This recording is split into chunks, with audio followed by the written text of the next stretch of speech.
اپنے خداؤں کو دیکھ کر ان کی عبادت کرتے ہیں. ٹھیک ہے نا؟ اچھا یہ بھی میں ایک بات کہتا چلوں کہ یاد رکھیے بت پرستی خدا کے تصور کی جتنی بڑی توہین ہے اس سے زیادہ نہیں ہو سکتی. وہ کیسے؟ بھئی ہم سب کو اللہ کا کرم چاہیے. ہم سب کا دعویٰ ہوتا ہے اللہ ہمارے ساتھ ہے. کیا کوئی یہ کہہ سکتا ہے کہ اللہ جب میرے ساتھ ہے تو تیرے ساتھ کیسے ہو سکتا ہے؟ تو اس کی شان یہ ہے وہ ہر ایک کے ساتھ ہے. ہمارے اللہ کی جو شان یہ ہے، لیکن جو بتوں کی پوجا کرتے ہیں ان میں بھی تو ہر ایک کو خدا چاہیے. ہر ایک کو خدا چاہیے اور اپنے گھر میں وہ خدا رکھتے ہیں. ان کی جگہ بنی ہوئی ہوتی ہے جہاں وہ بت رکھا ہوتا ہے، اس پہ پھول چڑھاتے ہیں، آرتی اتارتے ہیں، پرارتھنا کرتے ہیں، اشلوک پڑھتے ہیں، بھجن گاتے ہیں، ان کی اپنے طریقے سے عبادت کرتے ہیں. یار وہ ہر ایک کو خدا چاہیے، لیکن جو بت ہیں جو ان کے خدا ہیں وہ پتھر کے بنے ہوئے ہوتے ہیں. پتھر کو تراش کر اس کو گھڑ کر اس کو ایک خاص شکل دینا، خدا کی شکل میں ڈھالنا، یہ ہر انسان کے بس کی بات تو نہیں ہے. یہ تو ایک فن ہے نا. سنگ تراشی ایک علیحدہ فن ہے اور مشکل فن ہے، ہر ایک کے بس کی چیز نہیں ہے.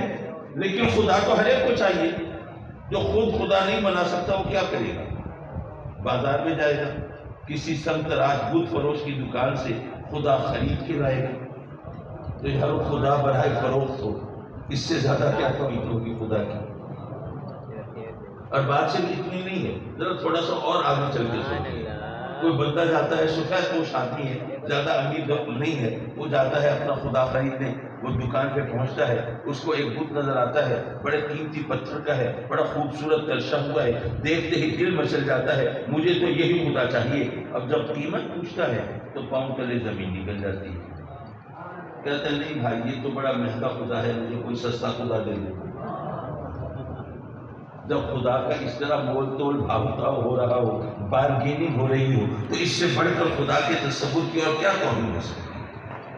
بہرحال میں یہ عرض کر رہا تھا کہ میرے آقا کریم تشریف فرما ہوئے مکے میں، اور وہاں پر لوگ بتوں کی پوجا کرتے ہیں. وہ اپنے خداؤں کو دیکھ کر ان کی عبادت کرتے ہیں، اور نسل در نسل ان کے ہاں یہ سلسلہ چل رہا ہے. ان کے باپ دادا بھی اسی طرح کرتے تھے. تو گویا وہ ہلے ہوئے ہیں اپنے خداؤں کو دیکھ کر ان کی عبادت کرنے کے، وہ عادی ہیں. اب ایسے میں میرے آقا کریم صلی اللہ علیہ وسلم کو ان سے یہ منوانا ہے کہ یہ جو دکھائی دیتے ہیں یہ کچھ نہیں، اور جو دکھائی نہیں دیتا وہی سب کچھ ہے. یہ منوانا کوئی آسان کام ہوگا. اور بات صرف اتنی نہیں کہ دکھائی نہیں دیتے، بلکہ دیکھیے جب کسی کا ذکر ہونا تو آدمی اس کا ذہن میں کوئی خاکہ بنا لیتا ہے. مجھے یاد ہے ہم ضلع رحیہ خان میں تھے، کوئی ہمارے پیر بھائی اپنے کسی دوست کو ملوانے کے لیے لائے. تو ان دوست کو میں نے دیکھا کہ ملتے ہوئے بڑے حیران نظر آئے. اچھا مجھے بھی تعجب ہوا کہ اتنا حیران کیوں ہے بھائی؟ کیا میرے ماتھے پہ سینگ نکل آیا ہے؟ کیا چکر ہے؟ میں نے اس سے پوچھا کہ حیرت کا سبب کیا ہے؟ اس نے کہا کہ یہ کہہ رہے تھے میں اپنے پیر سے ملوانے جا رہا ہوں. یہ منکی پاکس کے بارے میں سنا تھا، اور ہم نے تو اور کینسر کا ذکر بھی قصوں کہانیوں میں پڑھا تھا. آج کل ہر گھر کی کہانی ہے. اپنے کرم سے شفائے کاملہ عطا فرماتے اور بیماریوں سے مکمل چھٹکارا عطا فرماتے. اور میرے مولا کچھ تیرے بندے غربت کی چکی میں پس رہے ہیں، قرضے کے بوجھ تلے دبے ہیں، بے روزگاری کی وجہ سے پریشان ہیں. میرے مولا اپنے کرم سے ان سب کے حال پر رحم فرما دے. باعزت روزگار دے دے، حسب خواہش روزگار دے دے. میرے مولا روزی اور رزق کی فراوانی عطا فرما دے. اپنے سوا کسی کا محتاج نہ کرنا میرے مولا، اور قرضے کی لعنت سے نجات دے دے. قرضے کی ادائیگی کے لیے غیب سے کوئی سبب کوئی سبیل پیدا فرما دے. میرے مولا کچھ تیرے بندے اولاد کی نعمت سے محروم ہیں، نہ جانے کب سے آنسو بہا کے جھولیاں پھیلا کے انتظار کرتے ہیں. اپنے کرم سے ان کی جھولیاں بھر دے. ان کو خوش نصیب زندگی والی اولاد دے دے، نیک صالح فرزند عطا فرما.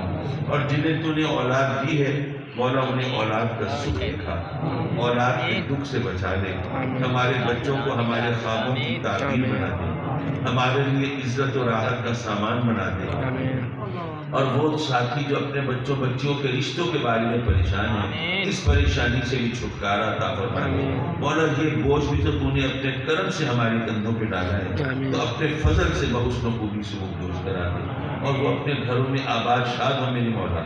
ہمیں اپنے بچوں بچیوں کی بہاریں دیکھنا نصیب فرما.